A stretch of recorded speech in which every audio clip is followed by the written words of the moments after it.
স্বাধীন তো আমাদের ভারতবর্ষ সেদিন হবে যেদিনকে মেয়েরা নিজভাবে নিজস্ব মনে একান্ত ব্যক্তিগতভাবে ঘুরে বেড়াতে পারবে। সেখানে তার কোনো নির্দ্বিধা থাকবে না, কেউ কিছু বলারও থাকবে না, কেউ কিছু করারও থাকবে না। সেই দিনই স্বাধীন হবে ভারতবর্ষ, যেদিনকে রাত্রেবেলা মেয়েরা নির্ভয়ে বেরোতে পারবে। সেই দিনই ভারতবর্ষ স্বাধীন হবে যেদিনকে মেয়েরা দিনের পর দিনকে শ্বশুরবাড়িতে অত্যাচার হতে হবে না। ভারতবর্ষ তো সেই দিনই শাসন হবে যেদিন একটা মেয়ে চিৎকার করে বলতে পারবে যে এটা আমার দেশ ভারতবর্ষ।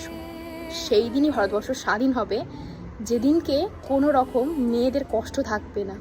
একটা মেয়ে হতে গেলে না অনেক কষ্ট করতে হয়, তবে কিন্তু একটা মেয়ে জন্ম নিতে পারে।